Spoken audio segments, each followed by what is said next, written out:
Hi there, I'm Coach Kenneth. And I'm Coach Victoria. And today we're going to be talking about why doesn't my ex want to talk to me? It's so confusing how you can go from feeling so connected to somebody and so close to them, and then all of a sudden they don't even want to talk to you. And I see it all the time, but it's so devastating when it happens because you're just like, I can't believe this is happening. A lot of times people are completely shocked by a breakup, that maybe there were some issues going on, but to have that person just completely cut you off is like one of the most painful things you can experience. Oh yeah, and extremely frustrating, especially if the two of you were talking daily or were one of those couples that would text constantly throughout the day. It's such a jarring difference to not hear from them at all of a sudden. Yeah. It's very painful. And you're just kind of sitting around like, all I want is to talk to them, and they don't want to talk to me at all. It's like, how are we so completely different in where we're at on this? You know what I mean? So we're going to talk about this today because it is very confusing and it's very hurtful, right? I've been there, and it's just like, you don't understand. But, you know, being that we've done this for a long time, we see a lot of the reasons why people don't want to talk. So we're going to talk about that. Exactly. And hopefully this video can give you some more perspective. You can see things from your ex's lens, and it can help you understand a little bit as to what's going on their side, why they aren't as receptive or responsive to you. So the very first reason that we want to talk about is overwhelm. And this encompasses a lot. It can be emotional overwhelm. It can be time overwhelm, work overwhelm. So after a breakup, you know, your ex has exerted so much energy into that decision. Breakups aren't hard on either end. You know, sometimes we get dumped and we think, oh my God, how were they able to come to that decision so easily? But most of the time, that's not the case. A lot of the time, they are thinking about it for a while. They're mulling over this decision, maybe talking with friends and family, maybe even talking to a therapist about this decision. So this takes a lot of emotional energy. And this is something that you guys have to realize. You know, at the point of the breakup, for many of you, this is the first time that you're finding out that they feel this strongly about whatever caused the end of the relationship. Yeah. Sometimes you're like, I didn't even think we had any problems. Or sometimes it was like, last week we were talking about marriage. Right? I remember the Applebee's girl. She told me that she loved me that same week. It's like, how are we? Wait, you just told me you loved me 4 days ago, and now you're breaking up with me? This doesn't make any sense. Yeah. But, you know, whatever they're experiencing, they feel like they have to kind of do it on their own. And even though everything inside of you is telling you on this deep biological level, connect, for them, it's like, I need to be left alone to figure this out. I need to be left alone. I can't be almost, I don't want to say bothered by what you are going through, but it's kind of like that, right? Some people are in that place. And they're just so emotionally drained, really is the message that we're trying to get to you. Yes, they can be very emotionally drained. And you're like so anxious that it's hard for you to see that, but you have to try and get to a place where you can understand their perspective too. Right. And you're in a mode where you likely are trying to fight for the relationship. In your mind, you're thinking, I need to exert more energy into this to make it work, to keep us connected. But in their mind, they are completely depleted. Yes. So keep that in mind. Especially avoidance. Oh, yeah. So why do they do this? Well, one of the reasons is that they're often afraid that you're going to try and change their mind, that you're going to try and convince them to do something they don't want to do. You're desperately doing whatever you can to change the situation towards how you want it to go. You don't want to accept their decision, and they know that, okay? So if they know if they have any contact with you, that's your agenda. And if you're honest with yourself, that's your agenda. So nobody wants to feel like how they feel isn't important, or that where they stand with things doesn't matter, that, you know, what their decision is being undermined by you, or, you know, you're not understanding them and taking what they're experiencing seriously. And for the anxious people, I get it. You're so overwhelmed with what you're experiencing and feeling, you can't see that. But you got to get to that place. And, when you go no contact, it gives you the ability to do that. So they're probably afraid that you're going to try and talk them out of the decision. They don't want that. Okay? They want some time, some space to just sit with it and figure things out. And a lot of times if you give it to them, they'll realize that they don't want to break up. But when you keep forcing your own agenda, it's only going to make them kind of dig down in the trenches and bury into their own, experiences and pushing you away further. They also might not feel like they have anything else to talk about with you. And for the anxious person, it's like, but wait a minute, I've got a million things to say. And if I just tell you every one of them, maybe you'll want to give me another chance. But for them, they are like, but I've told you. And I keep telling you, and how many times are we going to have this same conversation? And they get annoyed. Yeah, and they're tired of repeating themselves. Yeah. They really are.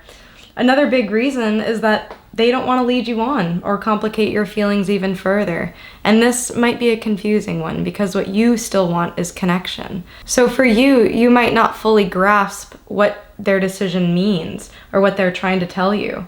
So many exes will say, I don't want to give you the wrong idea, or I don't want to give you the wrong impression. And this can be really hurtful because you're thinking, okay, is this person just exiling me to the friend zone? Can they not see me in a romantic way? It seems like something that, you would say to somebody that you are rejecting. Yeah. Yeah, it's a horrible thing to hear. And so internally for them, they've made a promise to themselves that they are going to see this decision through. They've said, okay, no matter what my ex will try to say to convince me, I have to stay strong, because in their mind, this is the best decision for them.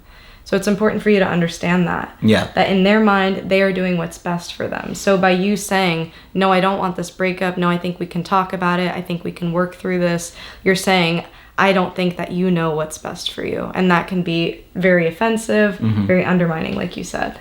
Yeah. When you're still in a relationship, you can say things like, let's talk about it, let's work through it. But once the person has decided to end it, they feel like they don't want to talk about those things, at least initially after the breakup. And that's why you got to leave the person alone.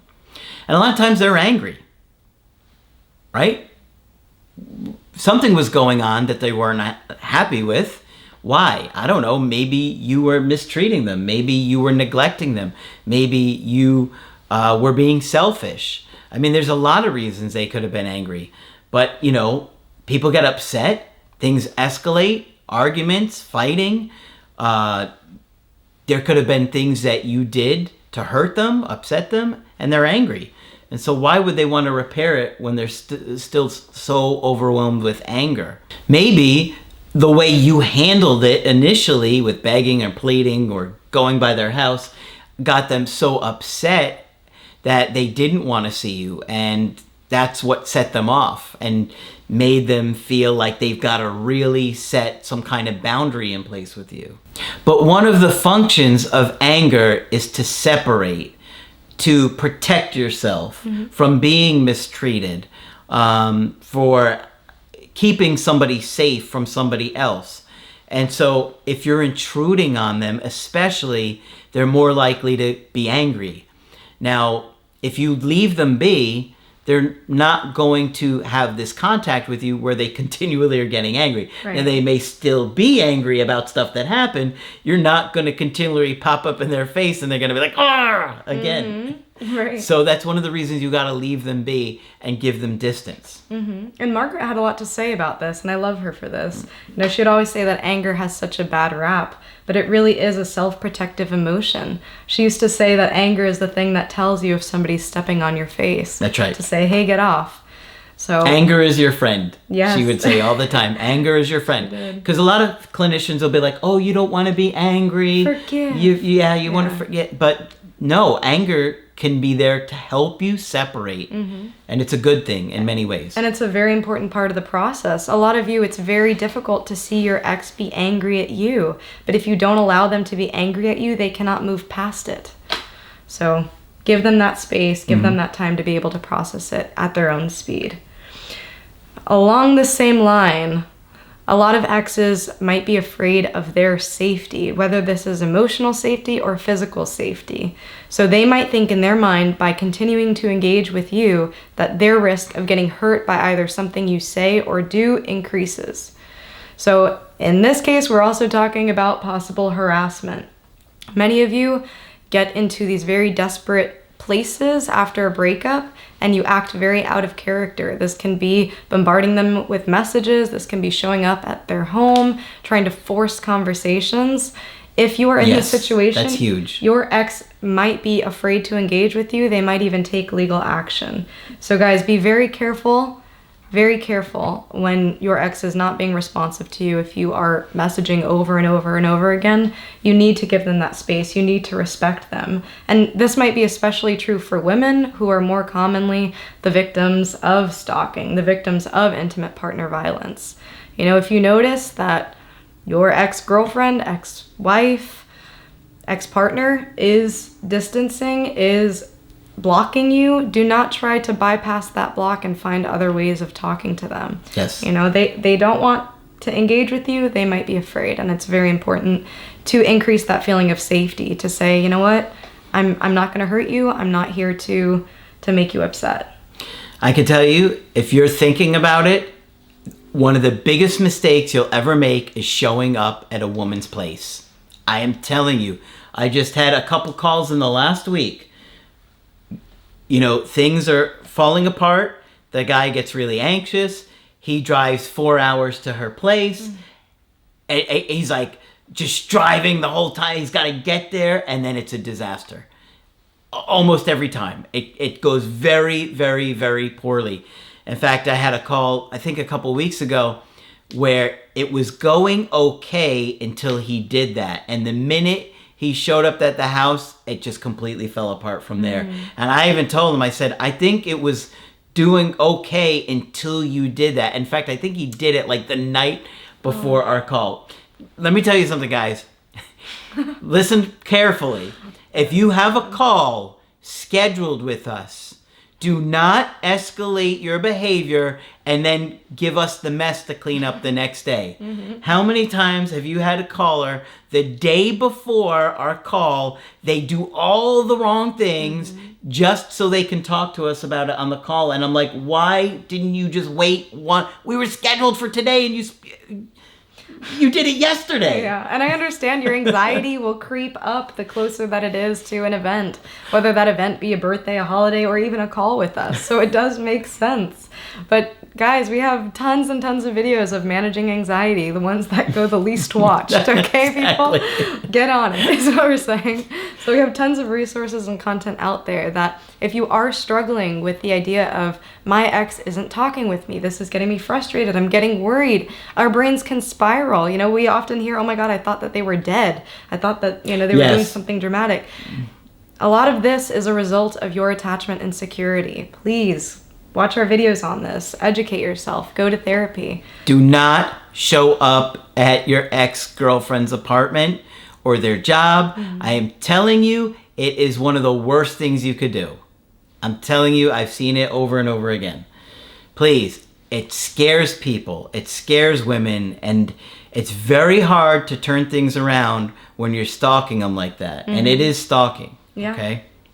And emotional safety is another big one. I know right now we're talking a lot about physical safety and legal things like restraining orders and stuff like that, but emotional safety is a big deal too. By you not giving them that space, you are saying that your needs are more important than theirs. Yes.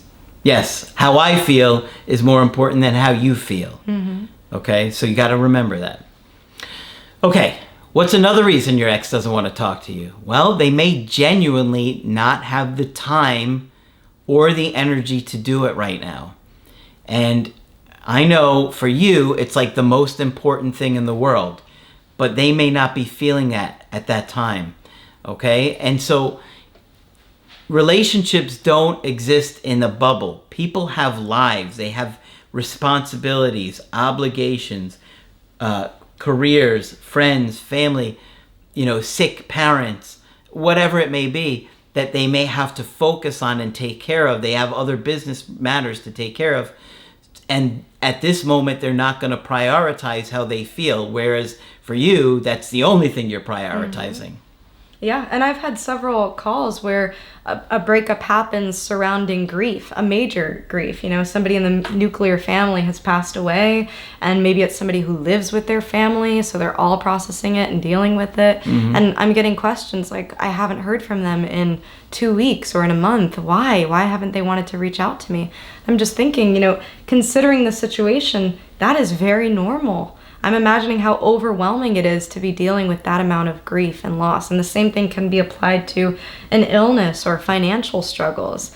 When we're looking at somebody's functioning, we're also looking at their needs and the severity of their needs. When we're looking at Maslow's hierarchy of needs, there's very basic ones: shelter, food, water, all of these things that are most basic and essential to survive. Then we're looking at relationships, bonding, closeness, and fun, activities, life, all those things. And so on and so forth. So if somebody's basic needs are being compromised or are at risk, that is going to be number one. That's right. It's important to understand that. You may not be able to get into that mindset, but understand that they may have a different set of needs. And just simply by understanding that they may have a different set of needs, it can hopefully calm you down enough to give the situation some space. So obviously there can be many reasons why your ex isn't ready to talk to you right now. We just covered some of these today. But, that's something we could talk about in a coaching with you if you want to get our help. The way to do that is go to my website, askcraig.net. I do email coaching and I do Skype.